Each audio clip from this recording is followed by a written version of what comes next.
नमस्कार दोस्तों, आप सभी का स्वागत है टारगेट विद नीतीश में। आज के इस एपिसोड में हम जो मानक समय पिछले एपिसोड में पढ़ चुके हैं, ज्योग्राफी के विस्तृत अध्ययन के भाग 4 में भारत एक सामान्य अध्ययन, उसी पर आधारित मानक समय से जुड़े कुछ महत्वपूर्ण प्रश्नों को आज हम देखेंगे। ये सभी प्रश्न बीपीएससी, यूपीपीसीएस, आईएएस में आ चुके हैं। तो आइए शुरू करते हैं आज का ये महत्वपूर्ण भाग। मेरा नाम है नीतीश कुमार। पहला प्रश्न है, जब भारतीय मानक समय के यामोत्तर पर अर्धरात्रि है, एक स्थान पर सुबह का 6 बजता है, तो उस स्थान की अवस्थिति को बताइए और बताइए कि वह किस यामोत्तर पर स्थित है। तो जो ज्योग्राफी पर आधारित जो विस्तृत श्रृंखला टारगेट विद नीतीश पर चलाई जा रही है, उसके भाग 5 में हम देख चुके हैं कि भारतीय मानक समय 82.5 डिग्री पूर्वी देशांतर है, और हम ये भी पढ़ चुके हैं कि 0 डिग्री देशांतर के जब पूर्व की ओर हम आगे जैसे जैसे बढ़ते हैं, तो प्रत्येक 15 डिग्री के देशांतरीय अंतर पर 1 घंटे का फर्क होता है। और यहां पे आप देख रहे हैं, यानी कि समय आगे होता है। अगर 0 डिग्री देशांतर पे 12 बज रहे हैं, तो उसके बाद अगर जाएंगे, अगर पूर्व दिशा की ओर हम जाएंगे, तो प्रत्येक 15 डिग्री देशांतर आने पर 1 घंटे का समय का इजाफा होगा। यानी कि अगर हम 30 डिग्री देशांतर पूर्व की ओर जाते हैं, तो इसका मतलब हुआ कि वहां जो है 2 बज रहा होगा। अगर वहां पे दोपहर का 12 बज रहा होगा, तो वहां पे दोपहर का 2 बजेगा।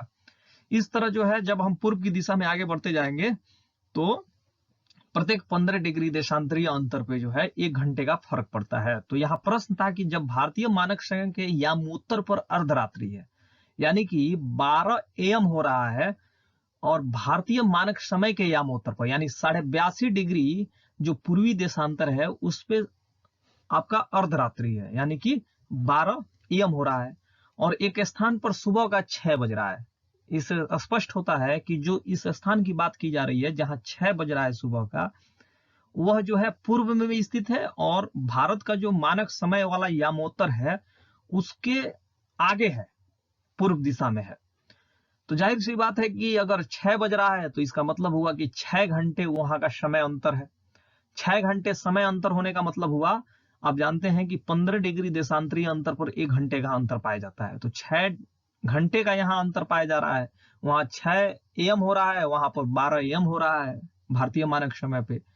तो हम यहाँ आसानी से निकाल सकते हैं कि कितने डिग्री का अंतर है इनके बीच, कितने डिग्री देशांतर का अंतर है। तो 6 घंटे में हम 15 से गुणा करेंगे।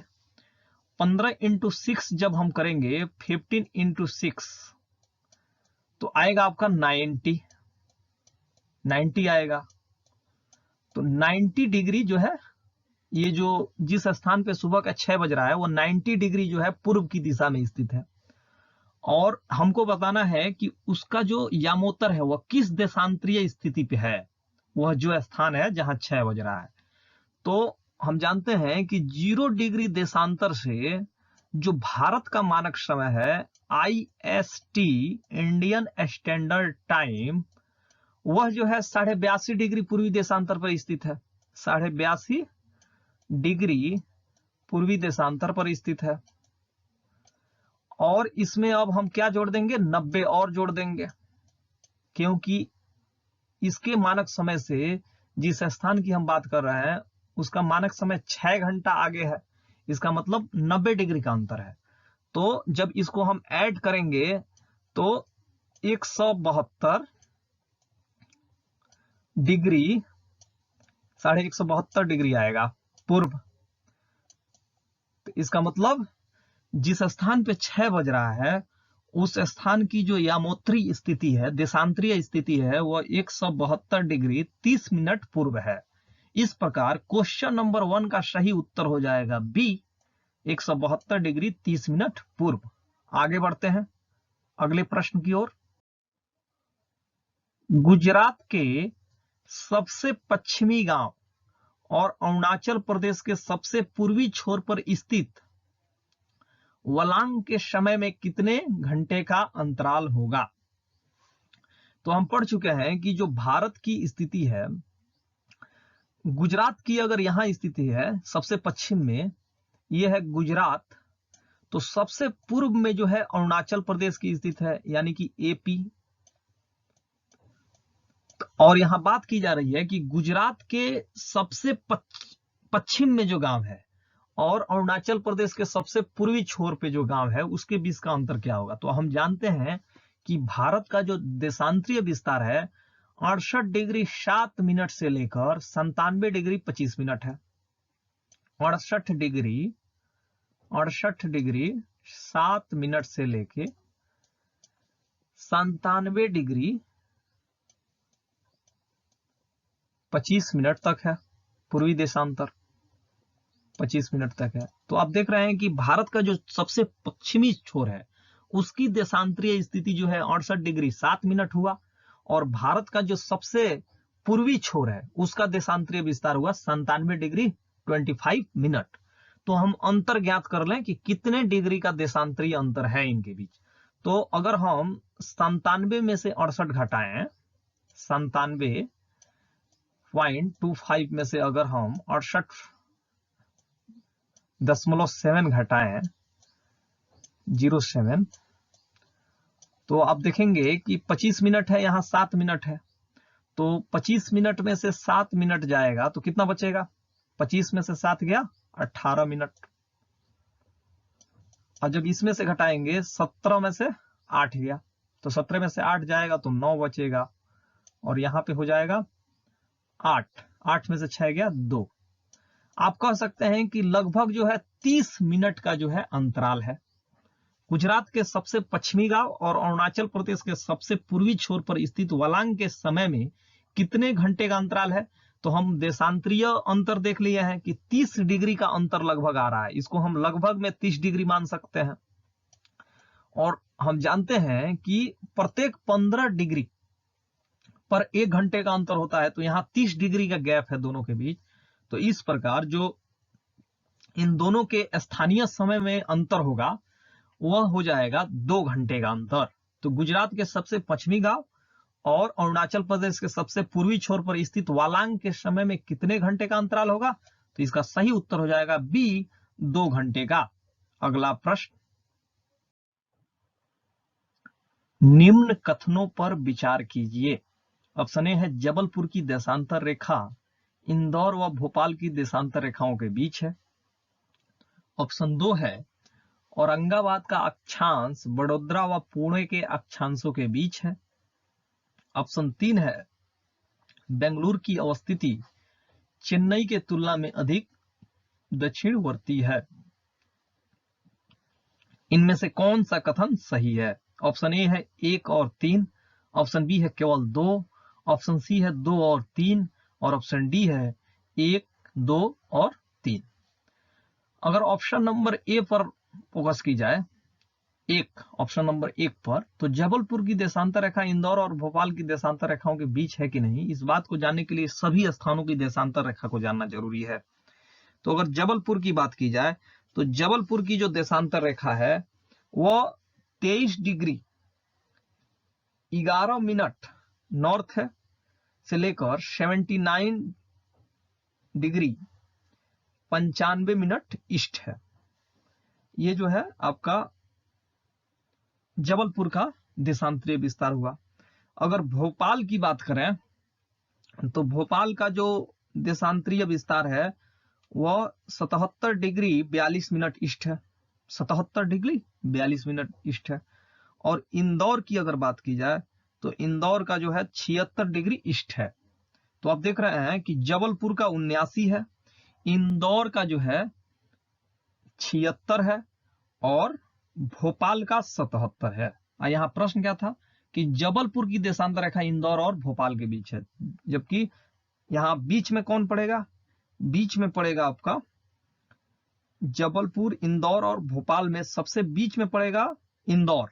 लेकिन यहां तो कहा जा रहा है कि जबलपुर की देशांतर रेखा इंदौर और भोपाल की देशांतर रेखाओं के बीच है। तो इस प्रकार जो ऑप्शन नंबर 1 है ये गलत हुआ, क्योंकि इंदौर की देशांतर रेखा बीच में आ रही है और जबलपुर की देशांतर रेखा 79 है। तो इंदौर की 76 है और भोपाल का 77 डिग्री ईस्ट है। तो आप देख रहे हैं कि बीच में जो है इंदौर आना चाहिए, लेकिन यहाँ जबलपुर को लाया जा रहा है। तो ऑप्शन नंबर 1 गलत है। औरंगाबाद का अक्षांश बड़ोदरा व पुणे के अक्षांशों के बीच है। इसको सॉल्व करने के लिए हमें तीनों का जो है अक्षांशीय विस्तार जानना होगा। तो औरंगाबाद की अगर बात करें तो औरंगाबाद का जो अक्षांशीय विस्तार है वह 19 डिग्री 53 मिनट 47 सेकंड नॉर्थ है, और जो बड़ोदरा का अक्षांशीय विस्तार है वो 22 डिग्री 30 मिनट नॉर्थ है, और पुणे का अक्षांशीय विस्तार 18 डिग्री 31 मिनट नॉर्थ है। तो आप देख रहे हैं कि इसमें पुणे जो है बीच में पड़ रहा है। औरंगाबाद का अक्षांश बड़ोदरा व पुणे के अक्षांशों के बीच है। औरंगाबाद का अक्षांश 19 डिग्री पड़ रहा है, तो पुणे और बड़ोदरा के बीच में जो है आपका औरंगाबाद का अक्षांश आ रहा है। इस प्रकार क्वेश्चन नंबर 3 का जो ऑप्शन नंबर 2 दिया है ये भी सही कथन है, ये सही कथन है, पहला गलत था। अब तीसरी की बात की जाए कि बेंगलुरु की अवस्थिति चेन्नई के तुलना में अधिक दक्षिणवर्ती है। तो अवस्थिति की बात की जाए कि कौन ज्यादा दक्षिण में है, तो जानना होगा कि जैसे आप जानते हैं कि बेंगलुरु का जो अक्षांशीय विस्तार है, जैसे एक मान लीजिए सपोज दैट ये ग्लोब है, ये ग्लोब है, तो ग्लोब पे हम जब इस तरह खींचते हैं अक्षांश खींचते हैं, तो अगर कोई जगह यहाँ है, एक जगह जो है यहाँ है, तो मान लीजिए सपोज दैट ये ए जगह है और ये बी जगह है, तो ए जगह जो है ज्यादा दक्षिणवर्ती कहलाएगा, यानी कि दक्षिणी ध्रुव की ओर ज्यादा है वो, और बी जो है उसकी अपेक्षा कम है। तो यहाँ पे यही प्रश्न पूछा जा रहा है कि बंगलुरु की अवस्थिति चेन्नई के तुलना में अधिक दक्षिणवर्ती है। तो इसके लिए सबसे पहले हमको अक्षांशीय विस्तार जानना होगा बेंगलुरु की। तो बेंगलुरु की जो अक्षांशीय विस्तार है वो 12 डिग्री 97 मिनट नॉर्थ है। वहीं अगर चेन्नई की बात की जाए तो चेन्नई की अक्षांशीय विस्तार 13 डिग्री नॉर्थ है। तो 13 डिग्री नॉर्थ की बात का मतलब हुआ कि वो ऊपर है थोड़ा सा, और बेंगलोर थोड़ा सा नीचे आ रहा है। बेंगलोर मान लीजिए सपोज डेट यहाँ है, तो चेन्नई जो है यहाँ है। तो इस स्थिति में जो है बेंगलुरु जो हुआ वह चेन्नई के तुलना में अधिक दक्षिणवर्ती हुआ। तो क्वेश्चन नंबर 3 का ऑप्शन नंबर 3 भी सही है। तो यहाँ प्रश्न था निम्न कथनों पर विचार कीजिए। तो ऑप्शन दिया था ए में 1 और 3, ऑप्शन बी था केवल 2, और ऑप्शन सी था 2 और 3, और ऑप्शन डी है 1, 2 और 3। तो ये इसका सही उत्तर आप देख चुके हैं कि 2 और 3 होगा। तो क्वेश्चन नंबर 3 का सही उत्तर हो जाएगा सी। अगला प्रश्न, निम्नलिखित में से कौन सा शहर भारतीय मानक समय यानी कि इंडियन स्टैंडर्ड टाइम IST देशांतर के निकटतम है? ऑप्शन ए है रीवा, ऑप्शन बी है सागर, ऑप्शन सी है उज्जैन, और ऑप्शन डी है होशंगाबाद। यहां हमको देखना होगा कि देशांतरीय विस्तार किसका कितना है। तो रीवा की अगर देशांतरीय विस्तार की बात की जाए तो 81 पूर्वी देशांतर है। सागर की देशांतरीय विस्तार 78 डिग्री लगभग पूर्वी देशांतर है। उज्जैन की देशांतरीय विस्तार 75 डिग्री पूर्वी देशांतर है, और होशंगाबाद की देशांतरीय विस्तार 77 डिग्री पूर्वी देशांतर है। तो जिसका भारतीय मानक समय का इन जो शहर दिए गए हैं रीवा, सागर, उज्जैन, होशंगाबाद, इनके देशांतरीय विस्तार और भारत के मानक समय में देशांतरीय विस्तार निकाला जाएगा। मानक देशांतर रेखा में अंतर निकाला जाएगा। जिसके बीच देशांतरीय अंतर कम होगा वह इसके निकटतम होगा। तो रीवा की हम बात कर चुके हैं 81 है, और भारत का कितना है? भारत का मानक समय 82 डिग्री है लगभग। तो 82 में से 81 घटाइएगा तो 1 आएगा। उसी तरह अगर सागर की बात की जाए तो सागर की 78 डिग्री है। 78 डिग्री को 82 से घटाइएगा तो 4 डिग्री आएगा। अगर उज्जैन की बात की जाए तो 75 है, 82 से घटाइएगा 75 को तो 7 आएगा। और होशंगाबाद का जो है 77 डिग्री है, जब इसको 82 डिग्री पूर्वी देशांतर से घटाइएगा तो आपका लगभग 5 आएगा। तो आप देख रहे हैं यहाँ पे कि रीवा जो है वो भारतीय मानक समय के सर्वाधिक निकट है, 1 डिग्री का अंतर है। तो क्वेश्चन नंबर 4 का सही उत्तर हो जाएगा ए रीवा, क्योंकि रीवा का जो देशांतरीय विस्तार 81 डिग्री है और भारतीय मानक समय का देशांतरीय विस्तार कितना है? 82.5 डिग्री। जब उसमें घटाइएगा तो लगभग 1.5 का अंतर आएगा, जबकि सागर, उज्जैन, होशंगाबाद के जो देशांतरीय विस्तार और भारतीय मानक समय के देशांतरीय विस्तार है उसमें अंतर काफी ज्यादा है। इसके कारण जो है क्वेश्चन नंबर 4 का सही उत्तर हो जाएगा ए। अगला प्रश्न, यदि भारतीय मानक समय यामोत्तर पर मध्याह्न है तो 120 डिग्री पूर्वी देशांतर पर स्थानीय समय क्या होगा? तो भारतीय मानक समय का जो देशांतरीय मान है आप जानते हैं कि 82.5 डिग्री है, 82.5 डिग्री पूर्वी देशांतर, और 120 डिग्री पूर्वी देशांतर की बात हो रही है। तो 120 डिग्री पूर्वी देशांतर में से जब आप 82.5 डिग्री पूर्वी देशांतर का सब्ट्रैक्शन करेंगे यानी कि घटाव करेंगे तो कितना आएगा?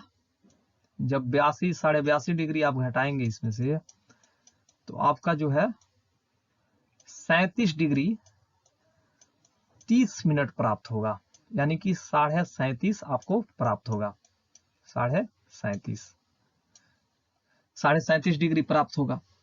और हम जानते हैं कि 0 डिग्री देशांतर के जब पूर्व की ओर हम आगे बढ़ते हैं तो प्रत्येक, या पश्चिम की भी ओर आगे बढ़ते हैं तो प्रत्येक 15 डिग्री के देशांतरीय अंतर पे जो है 1 घंटे का अंतर पाया जाता है। यदि 0 डिग्री देशांतर के अगर पूर्व की ओर हम आगे बढ़ते हैं तो 1 घंटे की वृद्धि होती है, यानी कि 0 डिग्री के देशांतर पर अगर 12 बज रहे होंगे तो वहां पे जाने पर 1 बजेगा दोपहर का। इसी तरह अगर पश्चिम में जाएंगे तो 1 घंटे का कम पड़ता है, यानी कि पीछे समय चल रहा होता है। तो यहां प्रश्न था कि यदि भारतीय मानक समय यामोत्तर पर मध्याह्न है तो 120 डिग्री पूर्वी देशांतर पर स्थानीय समय क्या होगा? तो ये जो है अगर भारत का देशांतरीय रेखा यहां से गुजर रही है तो 120 डिग्री यहां से गुजरेगा, और 0 डिग्री चूंकि यहां है तो आप देख रहे हैं कि ये पूर्व की दिशा में है। तो हमको सबसे पहले इसके बीच के अंतर निकालने होंगे, यानी कि 82.5 डिग्री पूर्वी देशांतर और 120 डिग्री पूर्वी देशांतर के बीच का अंतर निकालना होगा। तो जब आप अंतर निकालेंगे तो 37.5 डिग्री आएगा, और 37.5 डिग्री का मतलब कितने घंटे का अंतर हुआ इन दोनों स्थानीय समय में? भारतीय मानक समय और जो 120 डिग्री पूर्वी देशांतर पर जगह स्थित है उनके मानक समय में कितने का अंतर होगा? तो आप देख रहे हैं कि 37 डिग्री 37.5 डिग्री का अंतर पाया जा रहा है, और हम जानते हैं कि प्रत्येक 15 डिग्री पर 1 घंटे का अंतर होता है। तो यहाँ पे जो है 15 डिग्री बराबर 1 घंटे का अंतर, अगला 15 डिग्री बराबर 1 घंटे का अंतर, तो 30 डिग्री हो गया, और यहाँ 7.5 डिग्री और बच गया, तो 7.5 डिग्री का मतलब हुआ 30 मिनट। तो आप देख रहे हैं कि 82.5 डिग्री पूर्वी देशांतर और 120 डिग्री पूर्वी देशांतर के बीच कुल जो घंटों का अंतर है वो 2.5 घंटे का अंतर है। यानी कि अगर भारतीय मानक समय यामोत्तर पर 12 बज रहे होंगे तो जो 120 डिग्री पूर्वी देशांतर है वहां पे 14:30 हो रहा होगा, यानी कि 2:30। तो क्वेश्चन नंबर 5 का सही उत्तर हो जाएगा बी। सही उत्तर क्या हो जाएगा क्वेश्चन नंबर 5 का? 14:30, यानी कि 2:30। तो क्वेश्चन नंबर 5 का सही उत्तर हो जाएगा बी। अगला प्रश्न, भारतीय मानक समय की यामोत्तर नहीं गुजरती है। ऑप्शन ए है आंध्र प्रदेश से, ऑप्शन बी है छत्तीसगढ़ से, ऑप्शन सी है महाराष्ट्र से, और ऑप्शन डी है उत्तर प्रदेश से। जो मानक समय पर आधारित डिटेल डिस्कशन हम किए हैं ज्योग्राफी के भाग 5 में, भारत एक सामान्य परिचय के अंतर्गत, उसमें टारगेट विथ नीतीश की टीम के द्वारा आपको बताया गया है कि भारतीय मानक समय है यानी कि इंडियन स्टैंडर्ड टाइम, वो भारत के 5 राज्यों से होकर गुजरती है। सबसे पहला राज्य है यूपी, सेकेंड राज्य है मध्य प्रदेश, तीसरा राज्य है छत्तीसगढ़, चौथा है उड़ीसा, और 5वां है आंध्र प्रदेश। तो यहाँ प्रश्न था कि भारतीय मानक समय की यामोत्तर नहीं गुजरती है। तो अभी हम लोग पढ़ चुके हैं कि आंध्र प्रदेश से गुजरती है, छत्तीसगढ़ से भी गुजरती है, यूपी से भी गुजरती है, तो बस एक महाराष्ट्र बच गया जहां से भारतीय मानक समय नहीं गुजरती है, यानी कि 82.5 डिग्री पूर्वी देशांतर नहीं गुजरती है। तो क्वेश्चन नंबर 6 यही था कि किससे नहीं गुजरती है। तो क्वेश्चन नंबर 6 का सही उत्तर हो जाएगा सी, महाराष्ट्र से नहीं गुजरती है। अगला प्रश्न, भारतीय मानक समय की देशांतर रेखा 82.5 डिग्री 30 मिनट किस नगर से होकर गुजरती है? ऑप्शन ए है नागपुर, ऑप्शन बी है दिल्ली, ऑप्शन सी है पटना, और ऑप्शन डी है इलाहाबाद। इस प्रश्न को हम इस आधार पे भी सॉल्व कर सकते हैं कि किन किन राज्यों से मानक रेखा नहीं गुजरती है और किन किन राज्यों से होकर गुजरती है। अगर हमको मालूम है कि भारतीय मानक समय की जो देशांतर रेखा है 82.5 डिग्री पूर्वी देशांतर, वो 5 राज्यों से होकर गुजरती है, जिसमें शामिल है उत्तर प्रदेश। आप जानते हैं कि उत्तर प्रदेश का ही एक जगह है, इलाहाबाद जिला है। पटना जो है बिहार का है। दिल्ली जो है एक केंद्र शासित प्रदेश है, और नागपुर जो है वह मुंबई का, महाराष्ट्र का एक क्षेत्र है। तो हम जानते हैं कि महाराष्ट्र से तो गुजरती नहीं। दिल्ली से भी जो है भारतीय मानक समय यानी कि 82.5 डिग्री पूर्वी देशांतर नहीं गुजरती है। पटना से भी नहीं गुजरती है। इलाहाबाद यानी कि यूपी से गुजरती है। तो क्वेश्चन नंबर 7 का सही उत्तर हो जाएगा डी, इलाहाबाद। अगला प्रश्न, निम्नलिखित देशांतरों में कौन सा भारत की प्रमाणिक मध्याह्न रेखा कहलाता है? ऑप्शन ए है 87.5 डिग्री पूर्वी देशांतर। ऑप्शन बी है 85.5 डिग्री पूर्वी देशांतर। ऑप्शन सी है 84.5 डिग्री पूर्वी देशांतर। ऑप्शन डी है 82.5 डिग्री पूर्वी देशांतर। हम लोग भारतीय मानक समय के अंतर्गत भी पढ़ चुके हैं, और यह जो एक्सरसाइज हम लोग कर रहे हैं 10 क्वेश्चंस का, इसमें भी हम लोग पढ़ चुके हैं कि जो भारतीय मानक समय है, प्रमाणिक मध्याह्न रेखा, उसको 82.5 डिग्री पूर्वी देशांतर के नाम से जाना जाता है, यानी कि 82 डिग्री 30 मिनट पूर्वी देशांतर। तो क्वेश्चन नंबर 8 का सही उत्तर हो जाएगा डी, 82.5 डिग्री 30 मिनट पूर्वी देशांतर। अगला प्रश्न, भारतीय मानक समय निम्नलिखित स्थानों में से किसके समीप से लिया जाता है? ऑप्शन ए है इलाहाबाद नैनी। ऑप्शन बी है लखनऊ। ऑप्शन सी है मेरठ। ऑप्शन डी है मुजफ्फरनगर। भारतीय मानक समय जो रेखा है वह 82.5 डिग्री पूर्वी देशांतर, जिसका देशांतरीय विस्तार है, वह जो है यूपी के इलाहाबाद के नैनी से होकर गुजरती है। यूपी के कहां से गुजरती है? इलाहाबाद के नैनी से गुजरते हुए वह मध्य प्रदेश, छत्तीसगढ़, उड़ीसा और आंध्र प्रदेश को पार करती है। तो भारत के कुल 5 राज्य हैं जिनसे भारतीय मानक समय 82.5 डिग्री पूर्वी देशांतर गुजरती है, और यह उत्तर प्रदेश के किस जगह से होकर गुजरती है? तो इलाहाबाद के नैनी से ये होकर गुजरती है। तो क्वेश्चन नंबर 9 का सही उत्तर हो जाएगा ए, इलाहाबाद की नैनी। अगला प्रश्न, भारतीय मानक समय यानी कि इंडियन स्टैंडर्ड टाइम और ग्रीनविच माध्य समय में अंतर पाया जाता है। ऑप्शन ए है 4.5 घंटे का। ऑप्शन बी है 5.5 घंटे का। ऑप्शन सी है -5.5 घंटे का। और ऑप्शन डी है -4.5 घंटे का। आप जानते हैं कि 0 डिग्री जो देशांतर है उसी को जो है ग्रीनविच मीन टाइम कहा जाता है। 0 डिग्री जो देशांतर है उसी को जो है हम ग्रीनविच मीन टाइम कहते हैं। और 0 डिग्री देशांतर के बाद जो है 82.5 डिग्री जो देशांतर है, इसको जो है हम इंडियन स्टैंडर्ड टाइम कहते हैं, 82.5 डिग्री पूर्वी देशांतर को। तो यहाँ प्रश्न पूछा जा रहा था कि भारतीय मानक समय और ग्रीनविच मानक माध्य समय यानी कि ग्रीनविच मीन टाइम में अंतर पाया जाता है। तो आप जानते हैं कि जो भारत का मानक समय है या भारत की स्थिति है, वह 0 डिग्री देशांतर यानी कि भारतीय मानक समय, ग्रीनविच माध्य समय यानी कि जीएमटी से 82.5 डिग्री जो पूर्वी देशांतर है यानी कि भारतीय मानक समय, वह पूर्व में स्थित है। पूर्व में स्थित होने के कारण आप जानते हैं कि जैसे जैसे हम पूर्व की ओर बढ़ते हैं 0 डिग्री देशांतर के, वैसे वैसे जो है प्रत्येक 15 डिग्री के देशांतरीय अंतर पर 1 घंटे का अंतर पाया जाता है उस स्थान के स्थानीय समय में, और 0 डिग्री के जो स्थान पड़ रहे हैं 0 डिग्री देशांतर के समीप, वहां के स्थानीय समय में। तो यहाँ 82.5 डिग्री का जो है आपका अंतर है 0 डिग्री देशांतर यानी जीएमटी के बीच और आईएसटी इंडियन स्टैंडर्ड टाइम के। 82.5 डिग्री का मतलब कितना मिनट हुआ? 82.5 डिग्री, 1 डिग्री बराबर आप जानते हैं कि 4 मिनट होता है। तो 82.5 डिग्री का मतलब कितना हुआ? 330 मिनट। 330 मिनट को जब आप घंटे में बदलिएगा तो 60 से जब भाग दीजिएगा तो 5 घंटा आएगा और 30 मिनट। यानी कि भारतीय मानक समय और ग्रीनविच माध्य समय में जो अंतर पाया जा रहा है वो 5.5 घंटे का पाया जा रहा है, प्लस 5.5 घंटे। तो क्वेश्चन नंबर 10 का सही उत्तर हो जाएगा बी, 5.5 घंटे। Option number B. तो दोस्तों ये रहा आज का महत्वपूर्ण भाग।